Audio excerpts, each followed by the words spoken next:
فیصلہ سے کہا انہیں سردار قافلہ بنایا جاتا ہے. واہ بھائی واہ، سبحان اللہ. سردار قافلہ بنا دیے گئے. جناب ختیجہ کا ذاتی غلام میسرہ، آپ نے اس سے فرمایا کہ میں آپ کو ان کے ہمراہ ضرور بھیج رہی ہوں، انہیں کوئی کام نہ کرنا پڑے، سارا کام تمہیں کرنا ہے، لیکن ان کی ہر حرکت پر نظر رکھنا. میں سرا سے کہا، تاریخ پڑھیے گا آپ، میں سیرت رسول آپ کے سامنے پیش کرنے کی کوشش کر رہا ہوں. نہیں تو یہ سورج ایسا ہے کہ جس کو کا ذکر نہیں کوئی پورا کمپلیٹ کر سکتا. بس جیسے یہ کہا مختصر، یہ قافلہ تیار ہوا، کفار تھے سب، کوئی مسلمان، سب کفار. میں سرا سامان سفر ناکوں پر لادا گیا، مال لادا گیا. بعض روایتوں میں بصرہ، بعض میں یمن، لیکن معتبر روایت یہ ہے کہ شام کے بازار، شام کے بازار میں اس میں بڑے جھگڑے تھے، آگے چلنا، پیچھے چلنا، رکنا، ٹہلنا. وہ کہتے تھے ہم آگے چلیں گے، تمہیں سردار کیوں مانے، کفار کہہ رہے تھے. یہ سب جھگڑے ہیں، لیکن سب چھوڑ کر غرض کے رسول جیسا کرتے رہے، لوگ ویسے مانتے رہے، اور مال شام کی منڈی میں پہنچا. سب کفار. جب شام کی منڈی میں مال پہنچا، مال اترنے نہیں پایا تھا کہ سارے قافلے کا مال فروخت ہو گیا.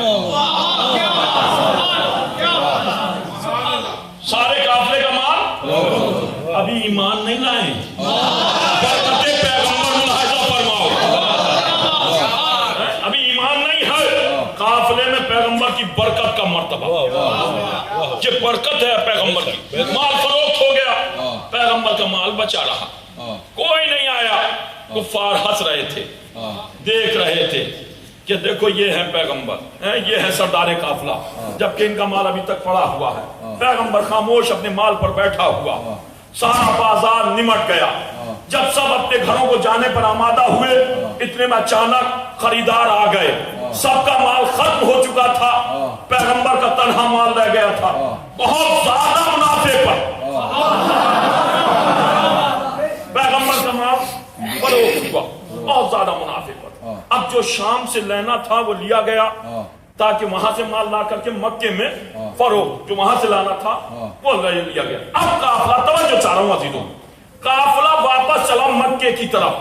جب چلا، جب مدینہ کچھ فاصلے پر رہ گیا، تو جناب قطبی مرتبہ نے ایک ایلچی بھیج دیا کہ جاؤ جا کر کے کہہ دو محل ختیجہ میں جو قافلہ گیا تھا وہ واپس آ رہا ہے. تو جناب ختیجہ اپنی سہیلیوں اور کنیزوں کے ہمراہ بالا خانہ پر پہنچی، اور جا کر کے آپ اس قافلے کا دیدار کرنا چاہ رہی تھیں. اتنے میں دیکھا کہ قافلہ تو آ رہا ہے، لیکن قافلے سے جدا وہ ناقہ ہے، وہ اونٹنی ہے جس پر پیغمبر سوار ہے، جو کافی رفتار سے تیز چل رہی ہے.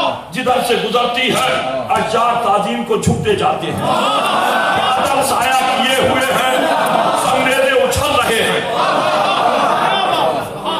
اب جو یہ حال دیکھا کہ بادل سایہ کر رہے ہیں اور وہ سوار کے چہرے سے نور ساطع ہو رہا ہے، تو جناب ختیجہ نے اپنی کنیزوں اور سہیلیوں سے کہا یہ کون شخص ہے جس کے اوپر بادل سایہ کیے ہوئے ہیں، جس کے چہرے سے نور ساطع ہو رہا ہے، جس کے جو دلر سے گزرتا ہے اشجار تعظیم کو جھکتے جاتے ہیں. کون ہے؟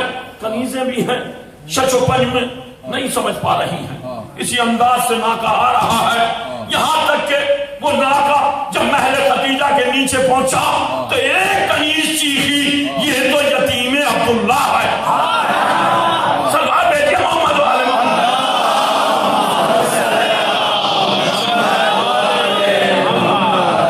جیسے یہ کہا یہ یتیم عبداللہ. جناب ختیجہ محل ختیجہ بالا خانہ سے زمین پر آئیں. میں سرا نے کہا حساب و کتاب ہو کہ نہیں؟ ٹھہرو، ابھی حساب نہیں ہوگا. جو چاہوں میں نوجوان حضرات ابھی ٹھہرو. ختمی مرتبہ کو ناکے پہ سے نہیں اتارا گیا. میں سرا مہارے ناکہ پکڑے کھڑے ہیں. قافلہ آیا تجار کا، سب کا حساب و کتاب ہوا. جس سے جو لینا تھا لیا، جسے جو دینا تھا دیا، وہ چلے گئے. اب جناب ختیجہ میسرہ سے کہتی ہیں اے میسرہ، جاؤ واپس اس ناکے کو جس پر پیغمبر سوار ہے، فلاں مقام پر جہاں سے ہم نے دیدار پیغمبر کیا تھا، دیدار پیغمبر، وہیں لے کر کے جاؤ. میسرہ نے پھر مہار کو پکڑا، وہیں پر لے گئے. ادھر جناب ختیجہ پھر اپنی کنیزوں اور سہیلیوں کے ہمراہ بالا خانہ پر پہنچی. اب ادھر سے جو وہ ناکہ لے کر کے پلٹے جس پر پیغمبر سوار تھے، تو انداز وہی تھا، چہرے سے نور ساطع ہو رہا تھا، بادل سایہ کیے ہوئے تھا، اشجار تعظیم کو جھک رہے تھے، سنویدے اچھل کر تسبیح و تحلیل کر رہے تھے، جناب خدیجہ مسکراتی جاتی تھی۔ محسوس سلوا دیجیے محمد و آل محمد۔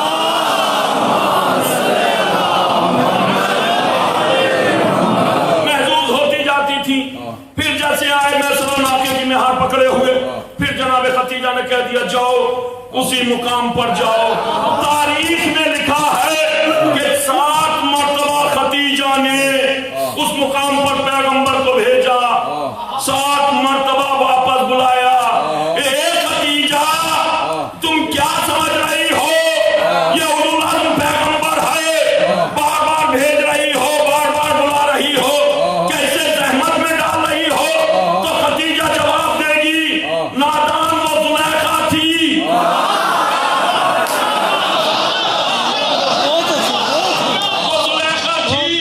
جس نے یوسف کے لیے 70 لباس سلوائے تھے، ایک شیش محل بنوایا تھا، یوسف کو لباس تبدیل کراتی جاتی تھی، شیش محل میں داخل کرتی جاتی تھی، ہر شیشے میں یوسف الگ نظر آتا تھا، تو وہ زلیخا تھی جو یوسف کی صورت پر فریفتہ ہوئی ہے۔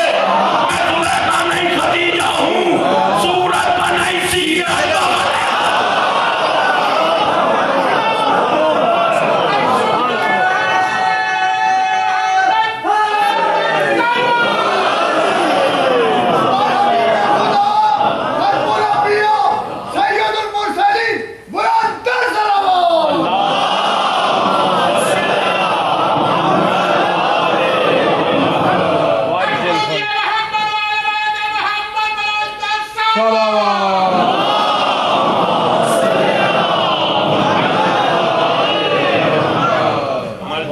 کہتے ہیں جس شان کے لوگ ہیں اس شان کی صلوات دیجیے۔